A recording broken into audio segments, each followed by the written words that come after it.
Aviation, testament to humankind's ambitious sky explorations. Our obsession to see more of the world fueled the creation of man-carrying machines, allowing us to see more of the high heavens. It started with kites, balloons, and small gliders, and eventually progressed to heavier-than-air flying jets. It wasn't until the 21st century that digital controls were born, and flying bigger machines with wings became attainable. Feat after feat after feat. But there's one remarkable aspect of aviation history that has been unfortunately played down throughout the years. That is, the amazing contribution of women in its advancement. From Harriet Quimby to Eileen Collins, women helped aviation achieve greater heights. There are plenty of names, but one of the most popular and unforgettable individuals is, without a doubt, Amelia Earhart, the first woman to fly solo across the Atlantic. Apart from the impressive aviation record she set, she actively spoke about her flying experiences, making her an inspiration for many female aviation professionals, then and now. Gender diversity has always been a problem in every industry. In aviation, Earhart was one of the few who rebuffed social norms and endured. She seized every opportunity she could take. Unfortunately, the skies can be brutal, even for well-loved, passionate, skilled aviators.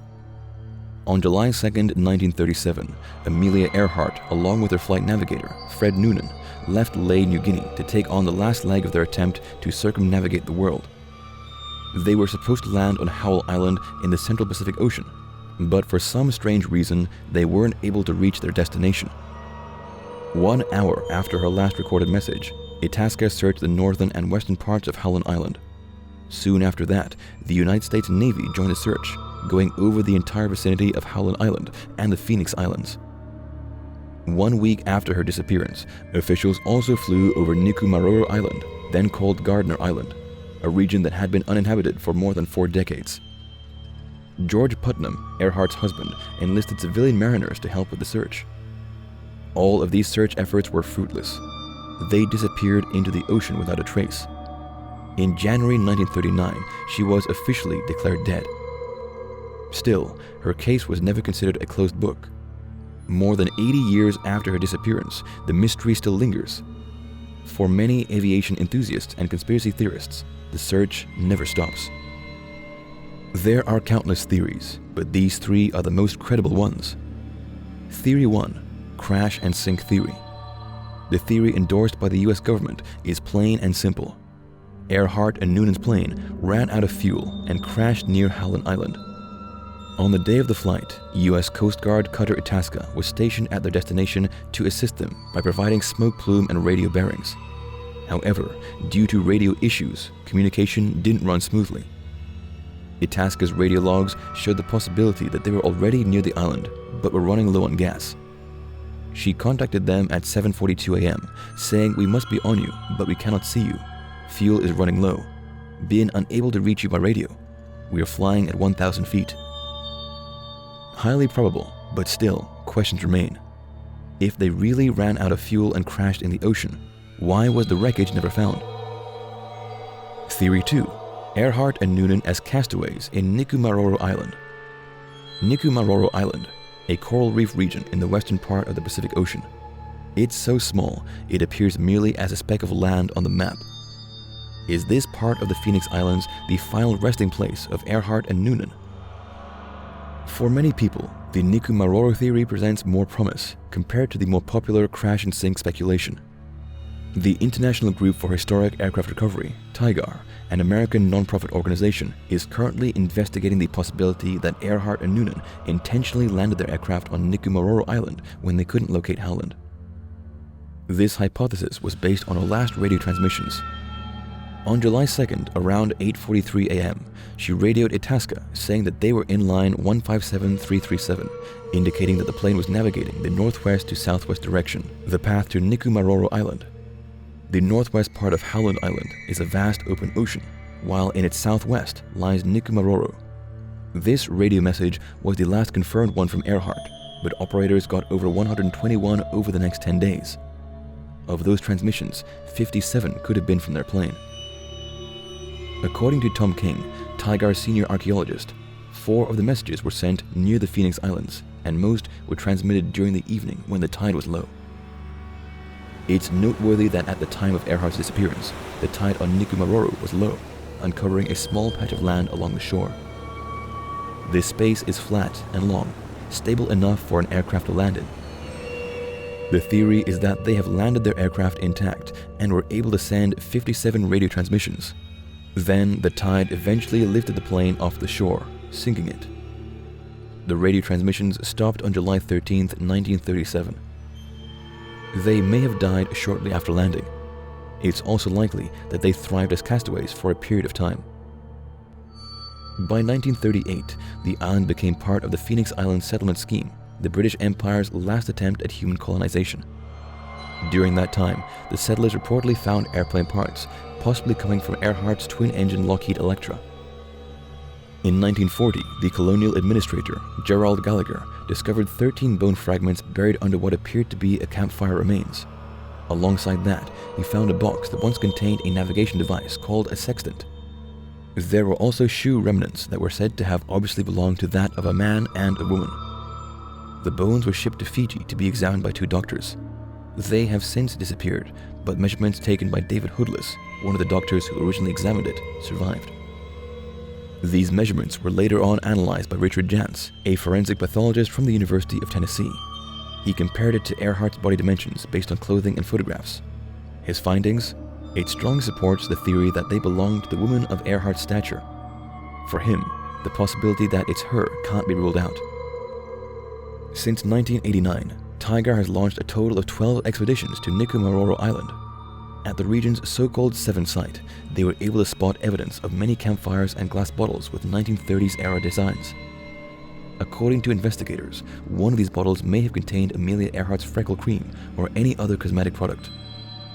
Also, there were remains of clams, turtles, fish, and birds, demonstrating that at some point, people ate in that area. Investigators have pointed out how the fish and clams were consumed.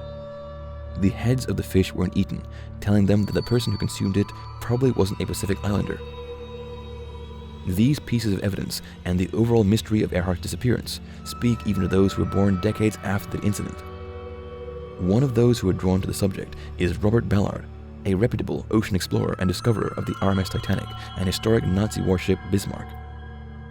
So, what made him think that he can solve this great aviation mystery?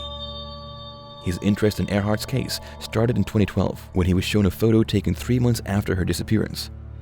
The image was taken in October 1937 by Eric Bevington, a British officer, as he scouted the island for possible colonization. Nothing appears unusual at first glance, but looking closer at the photo, there appears to be a small tool poking out of the water at the left-hand side. Called Bevington Object, this small item is believed by many to be the landing gear of Earhart's aircraft.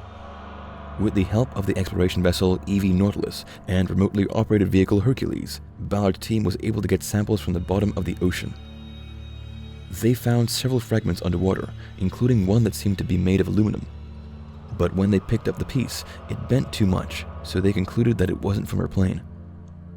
Ballard said that they were able to visually examine 100% of the Nikumaroro Island down to 2,400 feet and didn't see Earhart's plane. A fruitless expedition, but Ballard wasn't disappointed with the results. It has been a fun and fulfilling experience, and for him, the search is not over yet. Theory 3. The Marshall Islands Theory.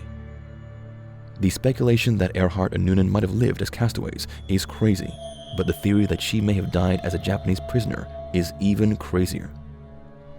It is said that upon encountering difficulties locating Howland Island, they unintentionally headed north and ended up in the Japanese-occupied Marshall Islands. Believing they were US spies, they were taken as hostages by Japanese soldiers. No pieces of evidence support these possibilities. However, some people say this photo shows Earhart and Noonan in the Japanese-occupied Marshall Islands in 1937, proving that she did fall in Japanese custody. However, this claim was refuted by a Japanese blogger and military expert, Matthew B. Hawley. Turns out the image is from a Japanese book published years before their disappearance. Hawley said that he tracked the original photograph to a Japanese photographer's travelogue way before Earhart's disappearance. The source shows that the photo was taken at Jaluit Atoll in 1935 and was published as part of the 111-page travelogue the following year. Despite this, people still believe that they really made it to the Marshall Islands and faced two probabilities. It's possible that they were killed immediately or were sent back to the United States with new identities. There are speculations that Amelia Earhart assumed the name Irene Craigmile Bolam, remarried, and moved to New Jersey. This claim can be traced back to a book by Joe Class entitled Amelia Earhart Lives.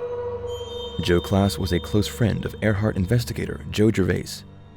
The book was later on discredited, with Irene Craigmile Bolam, a New York City banker, taking legal action against its publisher. According to Tigar's executive director and founder, Richard Gillespie, someone saw Bolam at a Long Island party and thought her to be Amelia Earhart. She denied it, and the rest is history.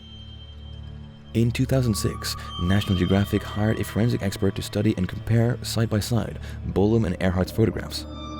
The expert cited several measurable facial differences and in the end concluded that they were not the same person. Gillespie himself called this theory ridiculous and an absolute myth. Numerous theories, but so far not a single one has been proven true. Will Amelia Earhart and Fred Noonan's disappearance case ever be solved? Hard to tell, most especially if the ocean is the only witness. The curious eyes of the world remain open as the aviation puzzle lives on.